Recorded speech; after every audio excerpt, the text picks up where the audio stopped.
السلام علیکم ورحمۃ اللہ وبرکاتہ۔ دوستو، میں نفیس اکبر قاسمی۔ آج کا مناظرہ مفتی شمائل ندوی اور ملحد جاوید اختر کے ساتھ بڑا دلچسپ تھا۔ مناظرے کے بعد دل کے اندر یہ صدا آ رہی تھی کہ جاء الحق و زہق الباطل، حق آیا اور باطل مٹ گیا۔ خدا کے وجود پر ہونے والا آج کا مناظرہ محض ایک رسمی گفتگو نہیں تھا، بلکہ ایمان و انکار کے درمیان ایک سنجیدہ فکری معرکہ تھا، جس کی اہمیت ہر صاحب علم و فکر پر واضح ہے۔ اعلان کے وقت سے ہی ذہن میں کئی اندیشے تھے، خاص طور پر اس لیے کہ مفتی شمائل ندوی صاحب اس میدان میں عمومی شہرت کے حامل نہیں تھے، مگر دل کو اس بات پر اطمینان تھا کہ حق کا معاملہ نام و نمود کا محتاج نہیں ہوتا۔ جب کوئی شخص اخلاص کے ساتھ اللہ کی دین کی ترجمانی کے لیے کھڑا ہوتا ہے تو رب کریم اپنی خاص مدد شامل حال فرما دیتا ہے۔ الحمدللہ مناظرہ مجموعی طور پر نہایت باوقار اور مضبوط رہا۔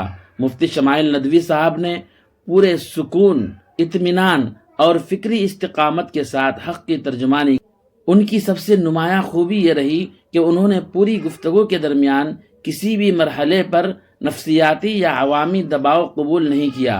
حالانکہ ایسے مناظروں میں جہاں لاکھوں لوگ براہ راست دیکھ رہے ہوں، ثابت قدم رہنا کوئی معمولی بات نہیں ہوتی۔ مفتی صاحب کی حاضر جوابی بھی قابل تحسین رہی، خاص طور پر اخلاقیات کے موضوع پر جب برائی کو اکثریت کے فیصلے سے جوڑنے کی کوشش کی گئی اور نازی جرمنی کی مثال دی گئی تو اسی اصول کو اس کے خلاف پلٹ دینا ایک فکری وار تھا۔ یہ کہنا کہ اگر اکثریت ہی معیار ہے تو پھر خدا کے وجود پر ایمان رکھنے والی عالمی اکثریت کو کیوں نظر انداز کیا جا رہا ہے، یہ جواب دراصل بحث کا رخ ہی بدل دینے والا تھا۔ یہاں واقعی فبہت الذی کفر کا منظر سامنے آیا۔ البتہ بطور ناظر کچھ پہلو ایسے محسوس ہوئے جن پر مزید زور دیا جاتا تو عام ذہنوں پر بات اور گہرا اثر چھوڑ سکتی تھی۔ وجود باری تعالیٰ پر عقلی دلائل میں تسلسل کا باطل ہونا ایک بنیادی نقطہ ہے، جسے نہایت سادہ اور عوامی مثالوں کے ذریعے اس انداز میں پیش کیا جا سکتا تھا کہ فلسفے سے ناواقفیت آدمی بھی بات سمجھ لے۔ اسی طرح دنیا کے مسلمہ فلاسفہ اور مفکرین کے حوالے دے کر یہ واضح کرنا کہ یہ محض مذہبی موقف نہیں بلکہ عالمی فکری اتفاق ہے، ایک مضبوط تاثر قائم کر سکتا تھا۔ اسی طرح مسئلہ شر یعنی پرابلم آف ایول پر ملحدانہ اعتراض جذباتی طور پر عام لوگوں کو متاثر کرنے کی صلاحیت رکھتا ہے۔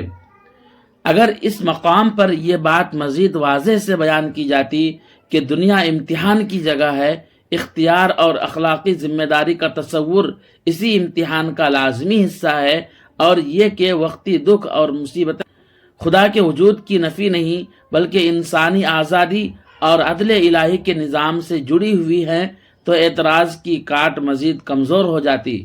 ان تمام جزوی نکات کے باوجود یہ حقیقت اپنی جگہ قائم ہے کہ مجموعی طور پر مناظرہ اہل حق کے لیے باعث اطمینان رہا۔